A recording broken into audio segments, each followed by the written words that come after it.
Hey my people, hello my royals. Welcome back to the King Cain Way. It's me, King Cain. I'm here. And I'm here today to give you guys a review over Real Housewives of Potomac, Season 4, Episode 8. They took a week off last week. They took a little break. So we didn't get an episode. And I for some reason, I thought we were like further on in the season. But I guess we're just at Episode 8. And I'm just ready for it to just push on through and just trailblaze. I think that's where the show is heading now, that everything is getting heated. So anyways, the show opens up. We see Candace and Chris with the brown dick, her husband. They're discussing their living situation. Candace is pretty much just over it. She's over her mom trying to hold the house over her head. And she also opened up to her mom were at an event. They got into a little disagreement and the mom hit her in the face with her purse. She was very sad. She was very shook from it. My heart goes out to Candy. Her mom is fucking crazy. Big nose, Dorothy ass bitch. Who the fuck are you to put your motherfucking hands on her? You need to watch your place, bitch. You need to know your place. You need to watch your step. You're doing way too motherfucking much. For your big funny looking ass to pick up her purse and hit this girl in her face because y'all have a disagreement, you're so disrespectful. You're so disrespectful. And it's something that King Cain does not tolerate. Period. Period. Candace was very upset about it. She broke down and cried yet again. Yet a fucking again about that whole situation. It's just a lot. Chris is basically, he's having a recipe book launch. And they discuss the guest list. And she's basically like, oh, it's just going to be the girls, just the cast, no extras. And you're going to be cooking from your menu. And, you know, we're just going to let them sample it, yada, yada, yada. So, you know, yeah, that's cute. That's that. Shout out to Chris, her husband, for trying to bring in the bag. Because Candace said as soon as he sells that cookbook, you know, they can move out the mom's house and get their own house and do their own thing. Which is like, good for y'all. You know, y'all married. Get up from under your, because your mom is weird. And she's toxic. Trust me, I've been there. I understand it. And it's just best to go away. You know what I'm saying? Do your own thing. So, don't cry about it when you already know it's tea. You know what I'm saying? And your husband is there for you. He's supporting you. You have a loving husband. Chris is so loving. And he's blackwashed. So that's a good thing. That's a real good thing.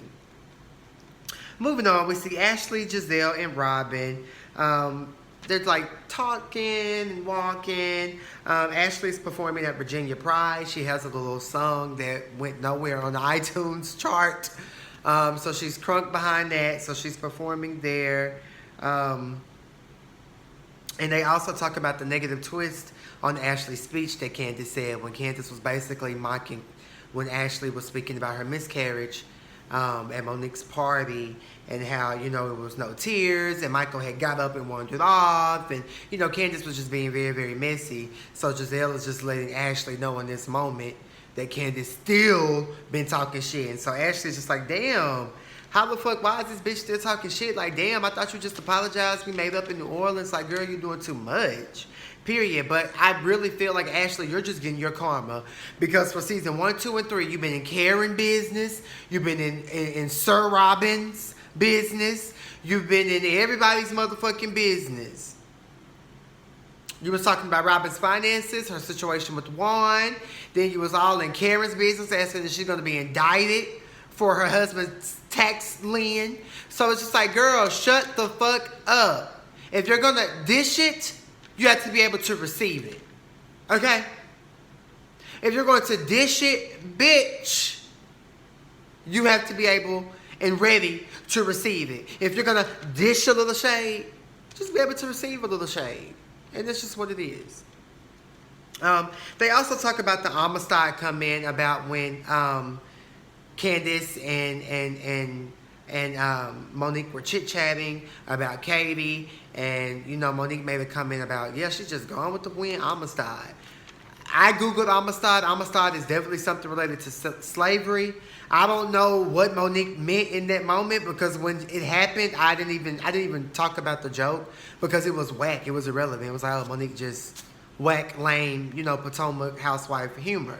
So, it wasn't really a dig, I thought. But, Candace told Giselle, Giselle doesn't care for Monique. So, obviously, Giselle's going to bring it back to the circle as it's just this big thing. And then Giselle made the comment that Katie looks better than Monique any day. Giselle, stop reaching. You're reaching. Katie is a beautiful girl. However, Monique is a beautiful brown princess. Monique, she has big features. She's a cute woman. She's beautiful. Hair slays, beautiful kids, nice husband, nice house. Like, this bitch got all the things that you girls want.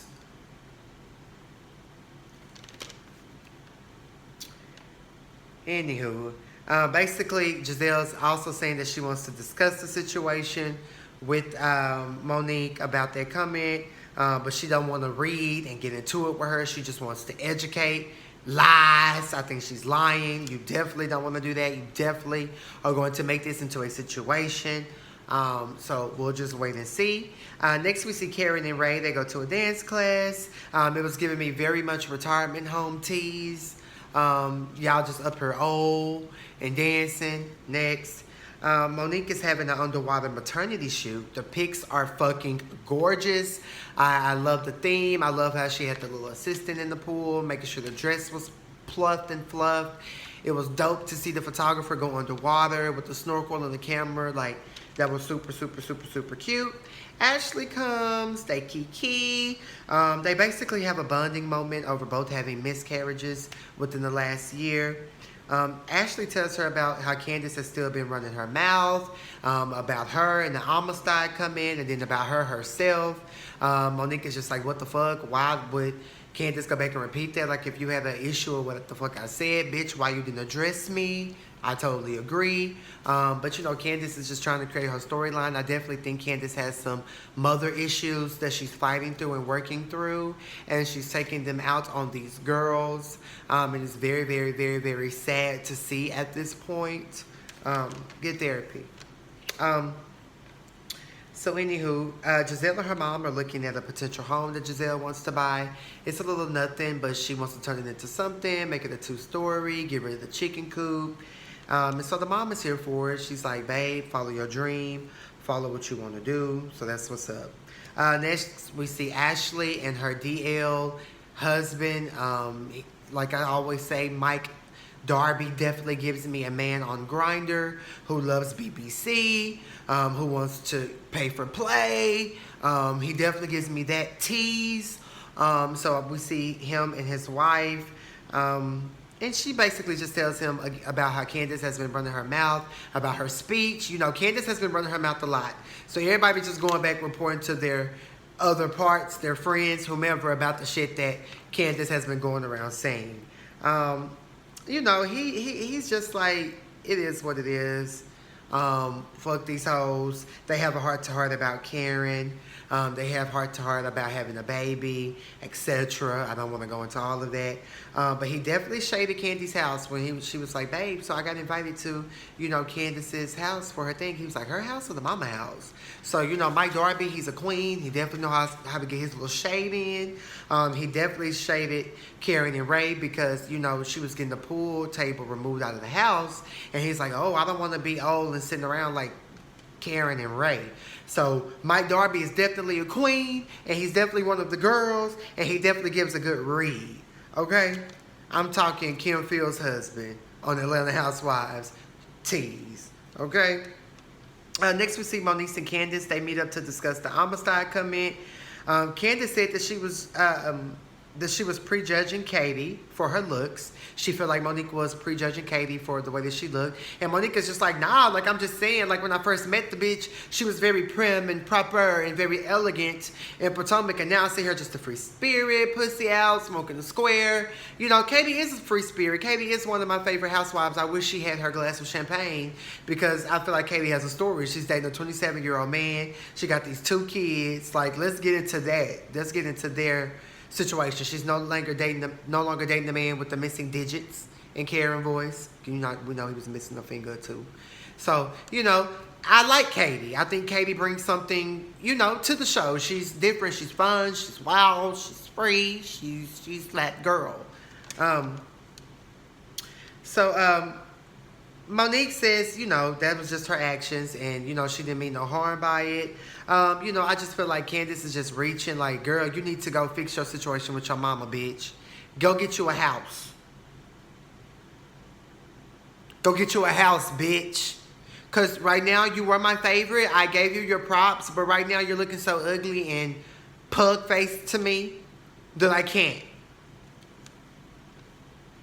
And then basically Candace also said that she don't like the fact that Monique said that she's the new Ashley, meaning that she's the new messy one.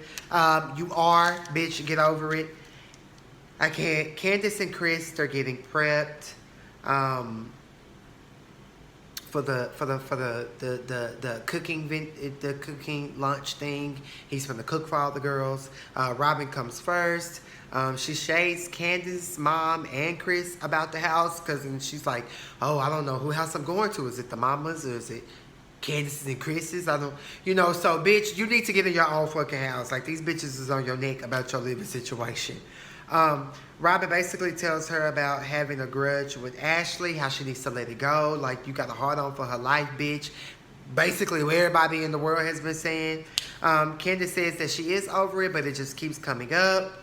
She brings up the dick sucking comment about how basically Michael Darby said he wanted to, I'll suck his dick. Robin agrees. They key. Robin said she thought she was tripping in a Twilight Zone. Ashley said, no, bitch, you was in a real life.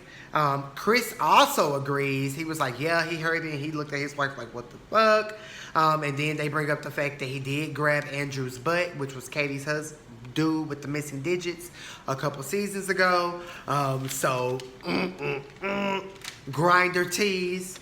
And then, he was low-key exposed for being on the ground. And Carrie called him out. She said, last season, her confession, she said, girl, is your husband being indicted for him being on the grinder? I said, oh, Carrie knew about grinder. I gagged. Honey, I gagged. She said on the grinder. Yes, honey. Michael Darby is on the grinder. Real grandamish. Goddamn me. So yeah, that's that. Monique comes. Karen comes. Giselle also comes, and she's like excited to be there. She comes before Monique and Karen and Ashley and Katie. They arrive together. They go right at it when they sit down, Ashley and Candace, just about the whole pregnancy thing. Ashley feels like, bitch, you need to quit judging me, stop bringing me up, because right now we in your mama house. Candace like, bitch, don't discuss my motherfucking mama. She stand up with a knife in her hand. These bitches is arguing. These bitches is going at it. These girls is doing the motherfucking most. These bitches is reading and roasting. And the episode ended. I didn't get to see the preview for next week. However, I feel like it's going to be the end of that. The whole wrap-up of that. That shit is fucking brazy. And I honestly can't take it. But it's good TV. So anyway, guys, that's my review of A Real Housewives of Potomac, Season 4, Episode 8. Subscribe to my channel, like this video, rate this video, and follow me on my social media in the description. Thanks, guys.